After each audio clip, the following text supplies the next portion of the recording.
Hello everyone, welcome to my channel. તો આજે હું શેર કરીશ તમારી સાથે સુખડીની રેસીપી. તો હું કઈ રીતે બનાવું છું તે બતાવું. તો એની માટે મેં એક સરખા માપના 2 વાટકા એટલે કે બાઉલ લઈ લીધા છે. એકમાં ઘઉંનો લોટ અને એકમાં ગોળ, અને આ છે બદામની કતરણ.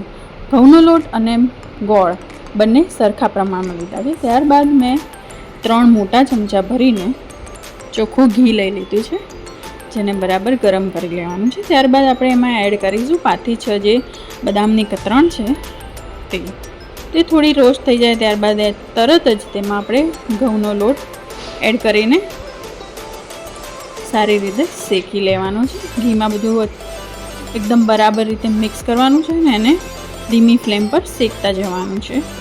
એનો કલર ચેન્જ થાય અને સુગંધ આવે એટલે એમાં આપણે ગોળ એડ કરી દઈશું. ધ્યાન રાખવું કે ગોળ એકદમ પતલી સ્લાઇસમાં કટ કરી લેવાનું, જેથી કરીને ફટાફટ મેલ્ટ થઈ જાય. અને ગોળ એડ કરો એ પહેલાં તમારે ગેસ બંધ કરી દેવાનો છે, નહીં તો સુખડી આપણી બહુ જ કડક બની જશે.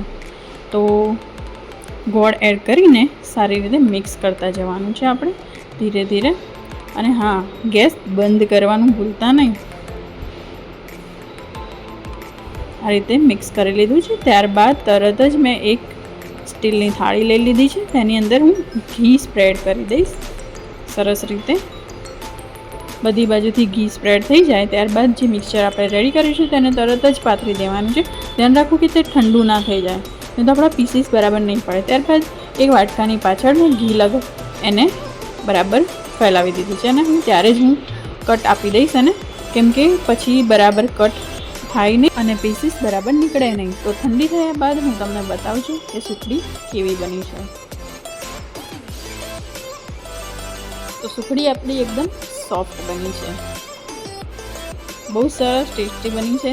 જો તમને આજનો વિડીયો સારો લાગ્યો હોય તો લાઈક કરી દો, શેર કરી દો, સબસ્ક્રાઈબ કરી દો. અને હા, તમે મને ફેસબુક પર પણ ફોલો કરી શકો છો.